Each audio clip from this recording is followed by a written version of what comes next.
Bien. Oui. Je regarde vos têtes un peu. Ah oui, si on est dans la joie, ça se voit. Amen. Si on est dans les préoccupations, ça se voit. Vous savez, plus j'avance, plus je me rends compte que j'ai tout à apprendre.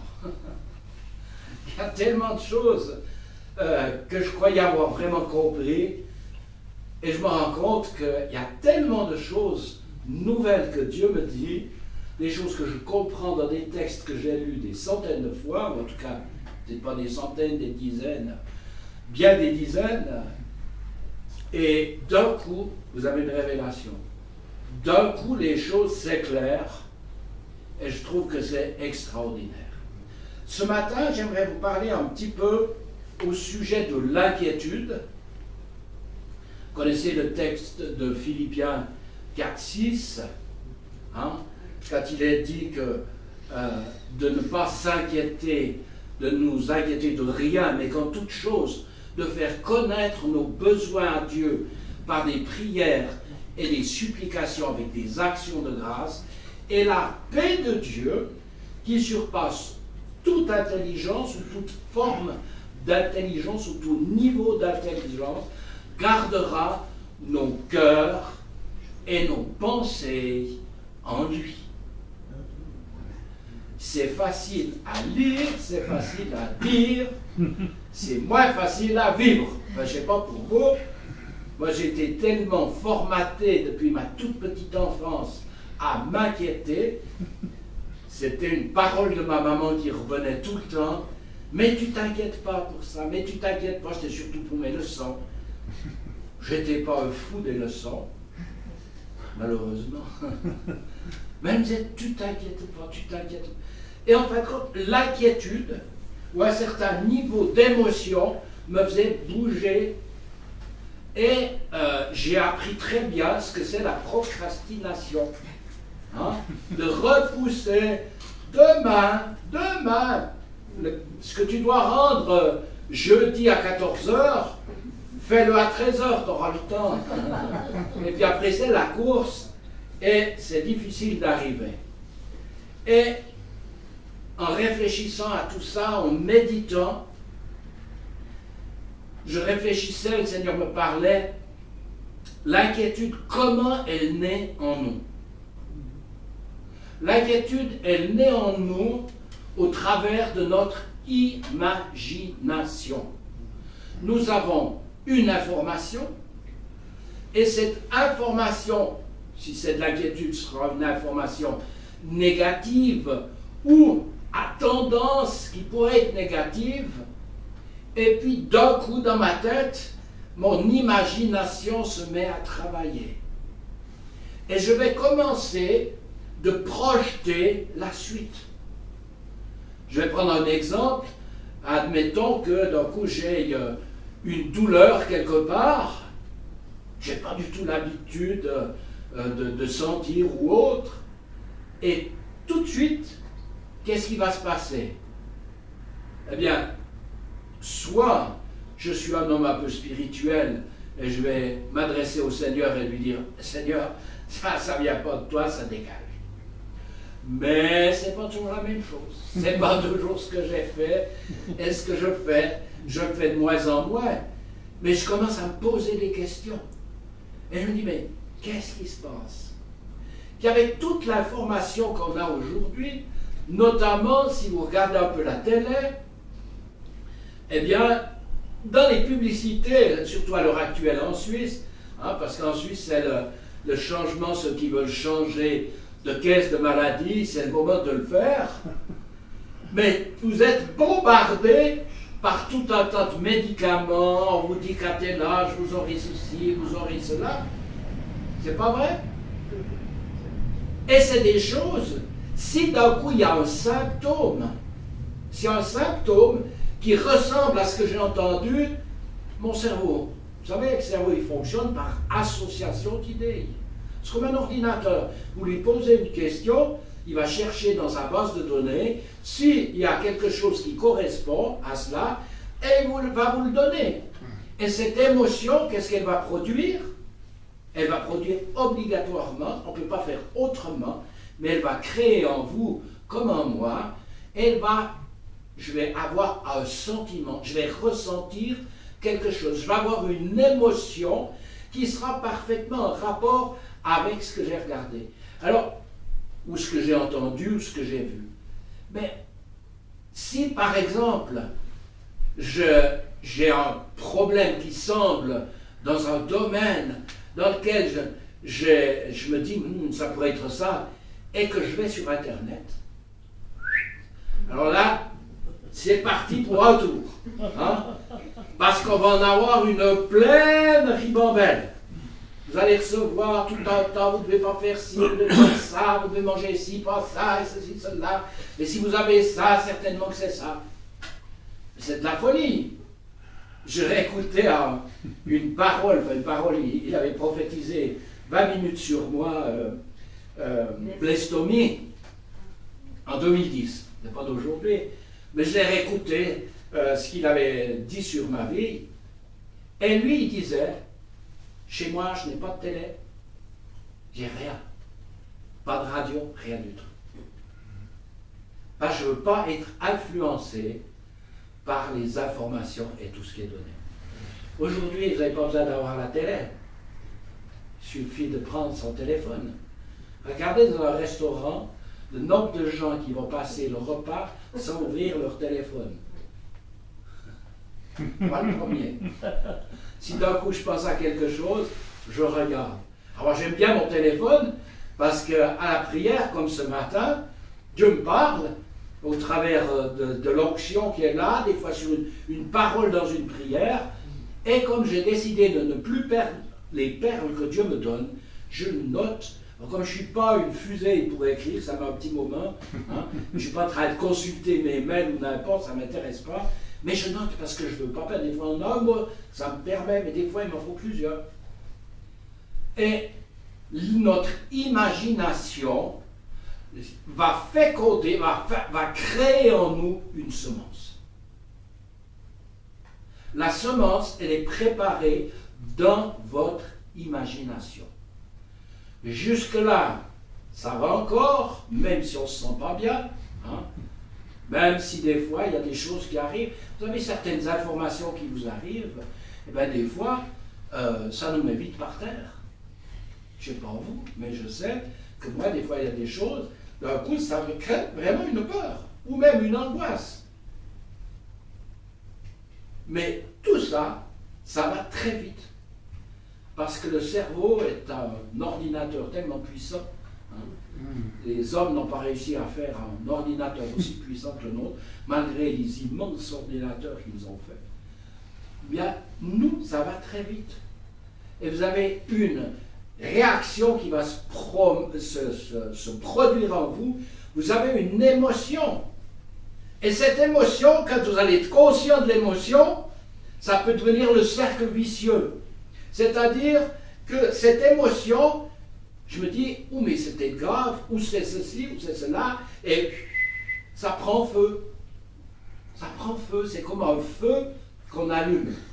Ça démarre, et parfois on peut être complètement bloqué.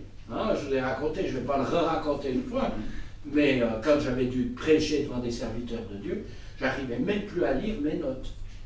J'étais tellement stressé, j'étais tout jeune dans le ministère, j'étais tellement stressé devant tel Osborne, ces grands hommes de Dieu et tout ça, moi je me sentais même pas une fourmi, ce qui était faux d'ailleurs, hein, parce que j'étais un fils de Dieu comme eux, hein, ni plus ni moins. Eux, ils avaient beaucoup plus d'expérience, ils avaient beaucoup, mais vous savez, dans ma tête, mon imagination m'a joué plein de tours, mais je vous dis, je n'arrivais plus à lire. J'avais 1 heure, au bout de 25 minutes ou 30 minutes, j'ai dû tout arrêter. J'ai fini et puis j'étais paniqué. Parce que je n'arrivais plus, ça bloque même vos idées, vous n'arrivez plus à les trouver. Et j'ai dit plus jamais, c'est fini. Plus jamais. Et un serviteur de Dieu à la sortie qui ne savait rien de ce qui s'était passé en moi, vient me dire, comment ça va? Oh, je ne m'en parlais pas, c'est une catastrophe. Moi, j'ai fini. Et puis, Jean lui avait demandé que je prêche dans une main au culte, alors c'était la Torah. D'habitude, au culte, on donne au grand serviteur de Dieu qui est là pour petit dernier. Et voilà que je lui dis ça. Et il me dit, c'est parce que tu le dis. Je l'aurais bouffé.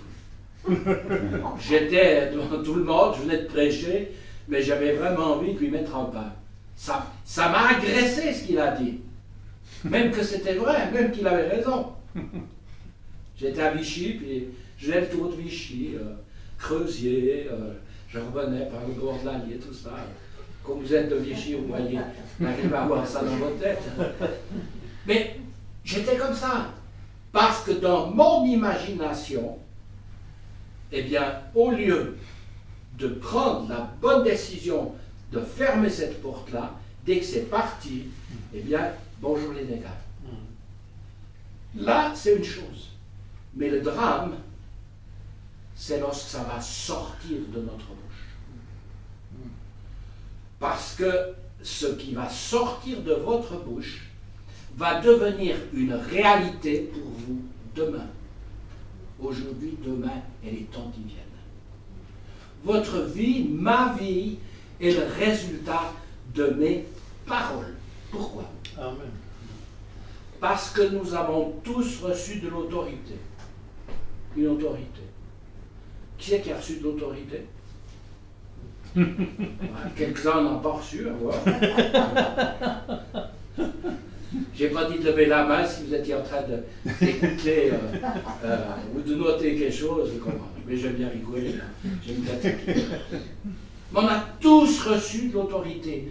Il est impossible que les paroles qui sortent de notre bouche soient neutres. C'est impossible.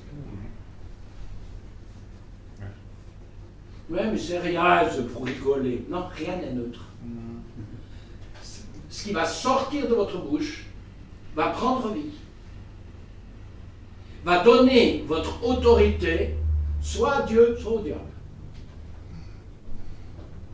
Je ne peux pas être plus clair. Oui, mais il y a... Non, il n'y a pas, non. Le diable n'a plus aucune autorité. Amen. Oui ou non? Amen. Amen. Êtes-vous sûr? Amen. Est-ce que je raconte des histoires? Non. Ou est-ce que c'est écrit noir sur blanc dans Colossiens, chapitre 2, les versets 12, 13, 14, 15 hein?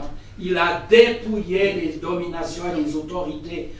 Il les a dépouillées en les livrant publiquement, spectacle, en triomphant d'elles, quand il était sur la croix. Amen. C'est en son corps. Hein? Et je redisais ce matin à la prière, hein, quand le peuple d'Israël était dans le désert, qu'ils ont été brûlés par des serpents venimeux qui étaient là, et que Moïse a reçu l'ordre de mettre un piquet, et sur lequel il a mis un serpent d'airain, Dieu n'a pas dit de regarder le poteau. Si vous regardez la croix qui est vide, hein, si vous regardez la croix, ça ne changera rien, c'est deux morceaux de bois. Comme disait Fritz dimanche dernier. Mais qu'est-ce qu'il leur a dit de regarder? Regardez dans Nombre 13. Regardez le serpent, qui était le symbole de Jésus qui allait prendre tous nos péchés, toutes nos iniquités. Quand on regarde Jésus. J'avais posé cette question une fois dans l'église d'où je viens. À la base, quand j'étais petit, c'est pas passé, hein. Parce que la croix, c'est que je réponds à la question. Quand vous parlez de la croix, vous voyez quoi? Ben, il dit, je vois une croix. Mais tu crois que ça va changer quelque chose dans ta vie? Je te garantis qu'il se passe rien. Même si tu la vois plantée sur le crâne à Jérusalem, ça ne changera rien. Mais si tu vois Christ, si tu regardes Christ, alors ta vie va changer. Alors tu vas pouvoir manifester cette autorité et cette puissance. Toutes nos paroles ont de l'autorité. Vous savez, quand vous devez chasser un démon, il va se manifester.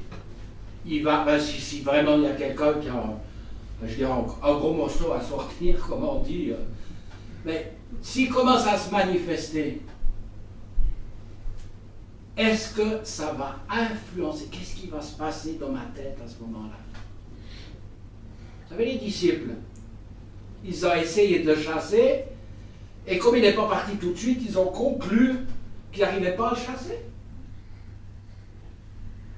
Hein, quand dans Marc 9, Luc 9 et puis Matthieu 17, quand il a fait ça, quand ils ont fait ça, ils avaient été incrédulisés par la situation et également par ceux qui étaient venus parler avec lui, les Sadducéens qui étaient venus parler avec lui.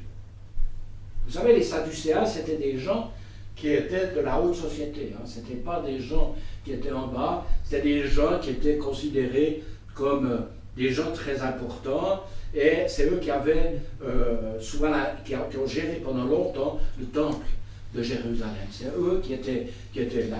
Et quand le temple s'est écroulé, les Sadducéens ont pratiquement disparu en Israël. Bref, ça c'est des petits détails. Mais ce qui est important de se rendre compte et de réaliser, c'est que l'autorité que Dieu nous a donnée, c'est une autorité qui est constante. Ce n'est pas une autorité qui varie. Ce n'est pas une autorité qui aujourd'hui, parce que je me sens bien, j'ai d'autorité. Si je ne me trouve pas ça un démon, ben ça va dégager. Et demain, je suis comme ça. Ou surtout pas quelque chose qui se manifeste. Non, l'autorité, vous l'avez. Je rappelle, vous n'avez aucune parole neutre. Toutes les paroles qui sortent de votre bouche ont de l'autorité. C'est des semences. Comment est-ce que vous êtes né de nouveau? Né de nouveau.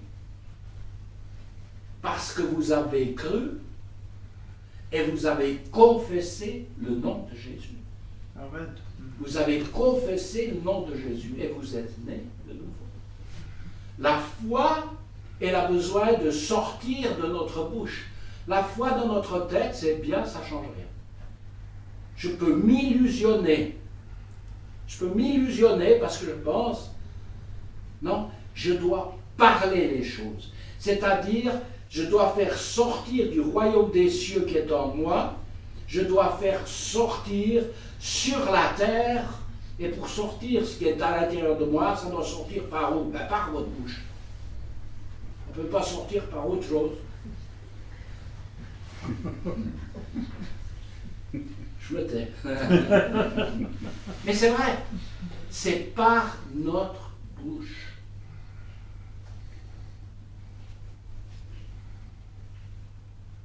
La seule autorité que Satan a, c'est la vôtre ou la mienne.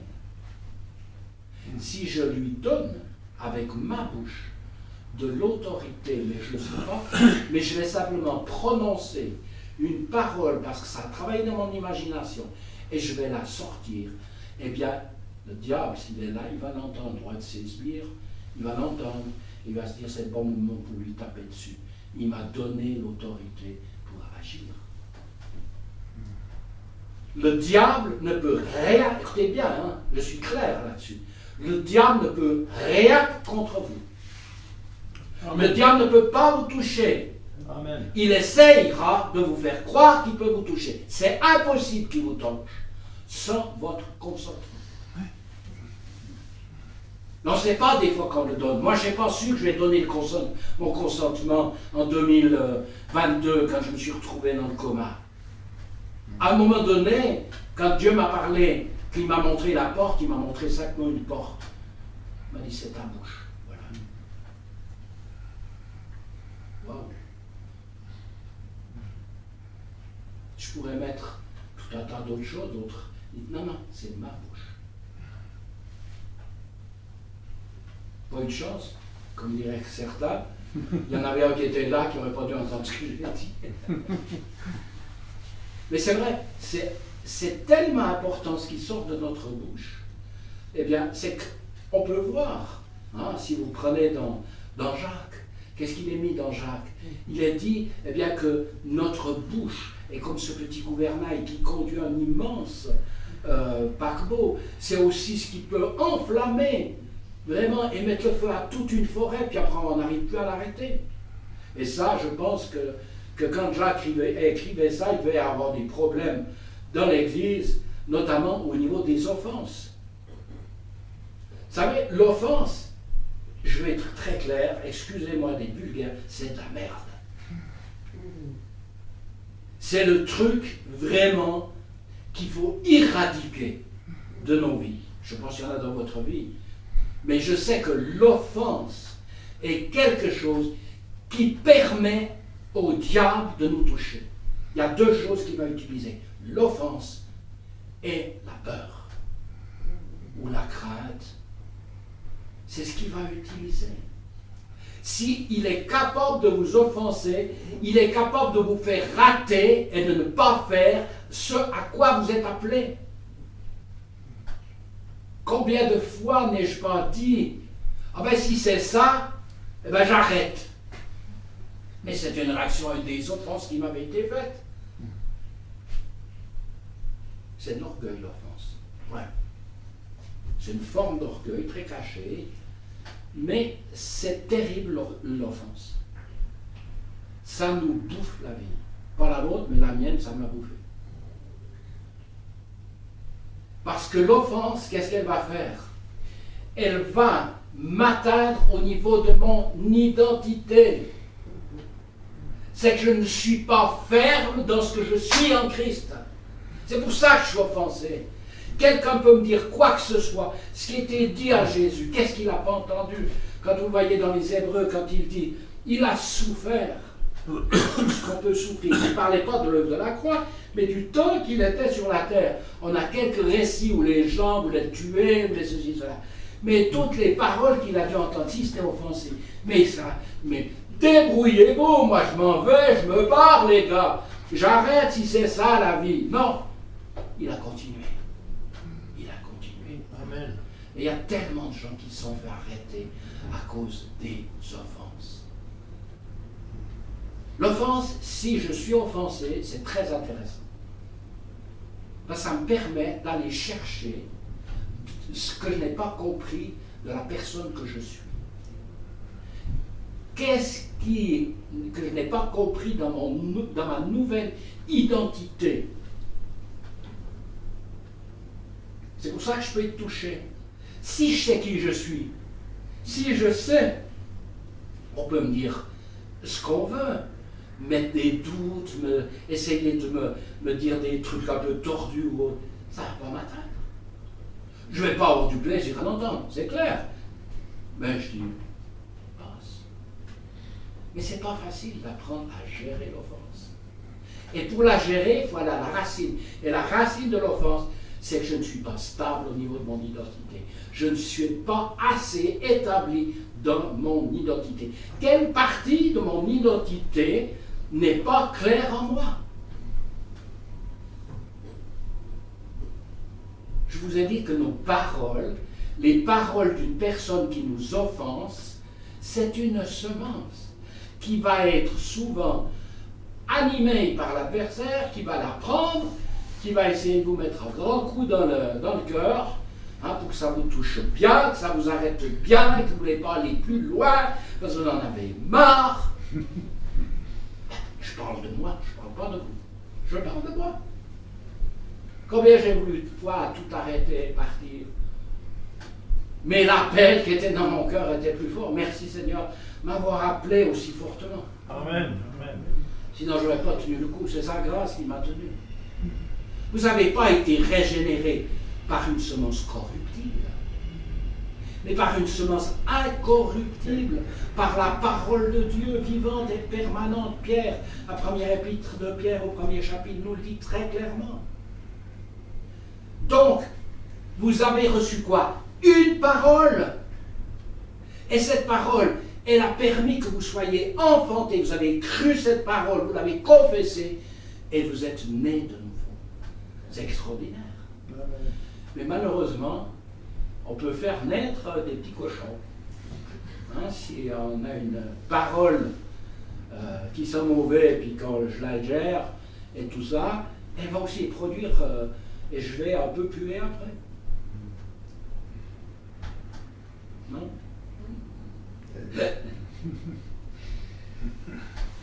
Je rappelle, il n'existe pas de parole neutre. Mais toutes nos paroles, c'est des semences. Et on vit le résultat de nos semences. Je vis le résultat de mes semences. Et des fois, je ne comprends pas. Je ne comprends pas pourquoi ceci et cela m'arrive. Alors, je sais que le diable m'en veut. Mais il ne peut pas me toucher. C'est un lion qui rôde autour de moi. C'est pas un lion qui me mord. C'est pas marqué dans la Bible. Le lion vous crie et il vient vous mordre. Hein, comme le truc de Komodo, là, comment ça s'appelle ? Le dragon du Komodo, vous savez, hein, qui vous mord. S'il mord quelqu'un, la personne, bon, elle va avoir mal. Mais le problème, c'est qu'il l'a infecté. Il y a tellement de bactéries dans sa bouche, eh bien que ce qu'il a mordu, au bout de quelques jours, la bête va en mourir. C'est ce qui se passe aussi des fois, quand quelqu'un nous mord avec des paroles. Puis il y a des domaines dans lesquels on est sensible, plus sensible que d'autres. Moi, il y a des choses, je m'en fiche. Mais qu'est-ce qui va vous faire mal? Ce pas des gens que vous connaissez pas. C'est les gens que vous connaissez. C'est les gens que vous connaissez bien. Dans un couple, comment c'est plus facile d'atteindre l'autre? Parce qu'on connaît ses faiblesses. Et on sait les mots, certaines choses sur le dit, sur les faits, au niveau de notre bouche. Hein, ben ça va blesser la personne. Ça va prendre feu. Et quand des gens qu'on aime et tout ça, qu'on essaye de faire mieux, et d'un coup quelqu'un, paf, vous tire une flèche. Il ne s'est même peut-être pas rendu compte qu'il tirait une flèche. Et souvent c'est ça. Il y a des gens qui disent des choses, vous savez, ça dépend des caractères. Vous avez des gens qui ont un caractère très introspectif, si on peut le dire. Hein. C'est des gens qui sont tout le temps dans la réflexion, dans ce qu'ils sont, et tout ça, et qui expriment peu ce qu'ils vivent à l'intérieur et tout ça, leurs sentiments et tout ça. Ils sont très, très retenus sur eux-mêmes. Alors, on n'est pas souvent blessé par ces gens, parce qu'ils sont comme ça. Mais vous avez des gens qui sont plutôt style explosif. D'un coup, il y a quelque chose, bam, ça part. Et vous êtes là, paf, vous le prenez. Mais si je ne sais pas qui je suis, je vais me sentir, oh, c'est terrible ce qui m'est arrivé. Mais c'est l'horreur. Mais qu'est-ce qui lui prend? Mais c'est quoi? Mais c'est pas lui, c'est ma réaction. C'est ma réaction qui va donner la force aux paroles qui me sont dites. Vous savez, il faudrait sortir tout ça et méditer sur pas mal de points de ce que je vous dis. Je vous lance un petit peu en grand. Mais ce matin, pourquoi je vous parle de ces choses-là? C'est que Dieu vous a donné son autorité. Et son autorité, prenez position. Comme tu l'as dit dans ton témoignage tout à l'heure, quand avec Fritz, vous avez décidé de faire l'onction d'huile et de prier et puis de dégager ça, ça a dégagé. Alors, gloire à Dieu, ça s'est passé tout de suite. Des fois, il faut un peu de temps. Hein? Il y a certaines semences qui poussent très vite, il y en a d'autres qui mettent plus longtemps. Mais si vous avez semé et que vous n'allez pas reprendre les semences, voir si ça pousse, les remettre, tout ça, elles vont crever. Si vous allez semer dans votre champ l'inverse de ce que vous allez prier, ça va crever aussi. Ce n'est pas Dieu qui n'aura pas voulu ou autre. Mais c'est ce qui sera sorti de ma bouche. Amen. Amen. Amen. J'ai écouté une traduction de la foi, vous savez, la foi de Hébreux 11 ans, la foi, une ferme assurance qu'on espère, une démonstration, celle qu'on ne voit pas encore. Et il y a quelqu'un qui a donné une autre traduction, ça vient de l'anglais, c'est la foi donne de la substance à ce qu'on ne voit pas encore. Ouais. J'ai trouvé que c'était très intéressant. Elle donne de la substance à ce qu'on ne voit pas encore. Je l'ai noté, c'est ces fameuses paroles. Des fois, quand j'écoute un message, il y a quelque chose, je note. Parce que après, je perds tellement de temps à chercher. À propos du temps, vous savez que la semaine prochaine, on change d'heure.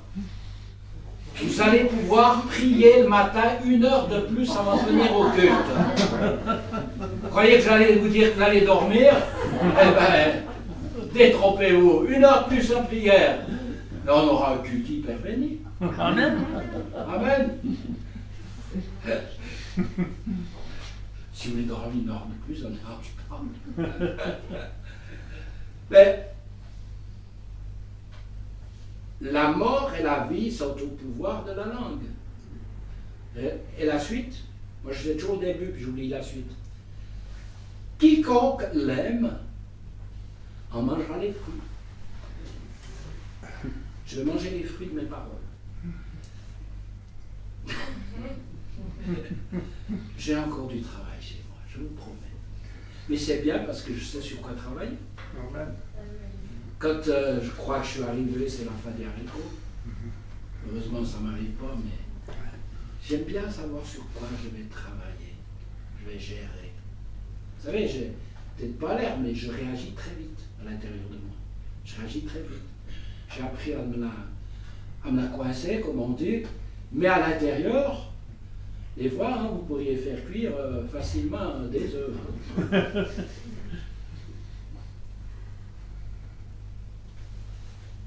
C'est pourquoi Dieu nous a donné le don des langues.